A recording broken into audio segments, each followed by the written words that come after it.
មានរឿងគួរឲ្យចាប់អារម្មណ៍មួយចង់ចែករំលែកឲ្យទាំងគ្នាដឹងដែរនៅក្នុងប្រទេសជប៉ុនមួយមានឆ្មាំមួយដែលអាចក្លាយទៅជាហេរ៉ូជួយសង្គ្រោះស្ថានីយ៍រថភ្លើងដែលស្ទើរតែបិទទ្វារទៅហើយហ្នឹងអាចត្រឡប់មកមានភ្ញៀវទេសចរហើយអាចរកប្រាក់ចំណូលបានវិញទៀតរឿងនេះបានកើតឡើងពិតមែននៅក្នុងប្រទេសជប៉ុនដែលម្លងពេលហ្នឹងស្ថានីយ៍រថភ្លើងមួយចំនួនត្រូវបានបិទទ្វារទៅហើយក្នុងចំណោមហ្នឹងក៏មានស្ថានីយ៍រថភ្លើងមួយឈ្មោះថា TC ហ្នឹងក៏ចិត្តនឹងបិទទ្វារដែរដោយសារតែបាត់បង់អ្នកដំណើរហើយអញ្ចឹងធ្វើឲ្យបាត់បង់ចំណូលឥឡូវមកនិយាយពីសត្វឆ្មាវិញម្ដងសត្វឆ្មាហ្នឹងមានឈ្មោះថាតាម៉ាដែលរស់នៅក្បែរស្ថានីយ៍រថភ្លើងហ្នឹងហ្មងណាហើយតាម៉ាអត់មានម្ចាស់ទេរាល់ថ្ងៃតាម៉ាគ្រាន់តែគេងនៅក្រោមពន្លឺថ្ងៃហើយមើលតែដំណើរមើលរថភ្លើងដែលចរាចរទៅមកបែបហ្នឹងណាហើយអាចរស់រានមានជីវិតបានក៏ដោយសារតែម្ចាស់ហាងនៅក្បែរហ្នឹងគាត់យកចំណីហើយគាត់ចិញ្ចឹមថែរក្សាតាម៉ាហ្នឹងទៅប៉ុន្តែមិនមែនជាម្ចាស់ទេហើយតាម៉ាក៏អត់មានផ្ទះសម្បែងដែរហើយពេលហ្នឹងក៏គ្មានណាគេដឹងថានឹងមានរឿងអីកើតឡើងដ៏អស្ចារ្យនៅថ្ងៃខាងមុខដែរស្រាប់តែនៅក្នុងឆ្នាំ2007ហ្នឹងអ្នកគ្រប់គ្រងថ្មីរបស់ស្ថានីយ៍រថភ្លើងហ្នឹងក៏មានគំនិតមួយគាត់បានតែងតាំងតាម៉ាជាប្រធាននៅក្នុងស្ថានីយ៍រថភ្លើងហ្នឹងដែលបានផ្ដល់ជូននៅ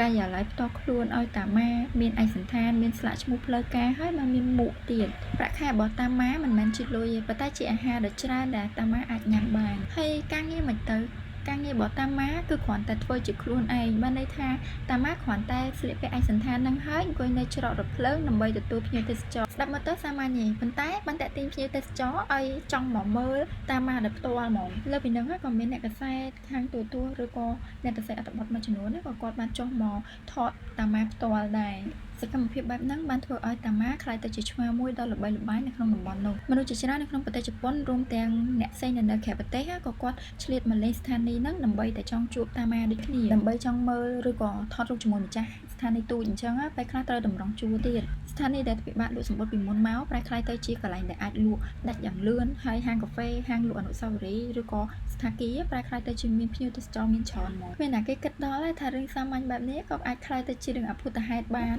ដោយសារតែភាពល្បីល្បាញរបស់តាម៉ាបានប្រមូលក្លាយទៅជាអ្នកគ្រប់គ្រងជាន់ខ្ពស់នៅនឹងមកហើយគេបានដាក់តាំងរូបតាម៉ាខ្ជូតនៅពីពេញស្ថានីយ៍នឹងមកដែលមើលទៅឃើញខ្ជូតហើយឃើញតាម៉ានៅគ្រប់ទីកន្លែងមករាល់ពេលដែលអ្នកដំណើរគាត់មកដល់គាត់មានអារម្មណ៍ថាបានទទួលការស្វាគមន៍យ៉ាងកក់ក្ដៅមែនតើប៉ុន្តែរូបភាពហ្នឹងអត់បានស្ថិតស្ថេររហូតទេនៅក្នុងអំឡុងឆ្នាំ2015តាម៉ាបានទទួលមរណភាពនៅអាយុ16ឆ្នាំមានមនុស្សជាច្រើនដែលមានការសោកស្ដាយចំពោះការចាត់ចែងរបស់តាម៉ាហើយពួកគេបានធ្វើដំណើរមកលាតាម៉ាដោយផ្ទាល់នៅតំបន់ស្ថានីយ៍រថភ្លើងនឹងតែម្ដងមានពិធីលាគ្នាជាផ្លូវការដែលបញ្ជាក់ថាគ្រប់គ្នាមានការគោរពនិងការឲ្យតម្លៃទៅលើតាម៉ាខ្លាំងមែនទែនក្រោយមកមានឆ្មាថ្មីមួយដែលបានឡើងតួនាទីបន្តពីតាម៉ានិងធ្វើសកម្មភាពដូចពីមុនអញ្ចឹងតែជាឆ្មាមួយដែលអត់និយាយអីសោះអត់មានផ្ទះសម្បែងអត់មានម្ចាស់ប៉ុន្តែអាចប្រែក្លាយទៅជាសត្វឆ្មាដ៏ល្បីល្បាញដែលអាចជួយសង្គ្រោះស្ថានីយ៍រថភ្លើងដែលស្ទើរតែបិទទ្វារវាអស្ចារ្យខ្លាំងមែនទែនហើយវាគួរឲ្យចាប់អារម្មណ៍ហើយអ្នកគ្នាយល់យ៉ាងម៉េចដែរចំពោះរឿងមួយនេះហើយបើសិនបើអ្នកគ្នាចង់ដឹងរឿងអីផ្សេងទៀតអាចខមមិននៅខាងក្រោមបានណាបាយ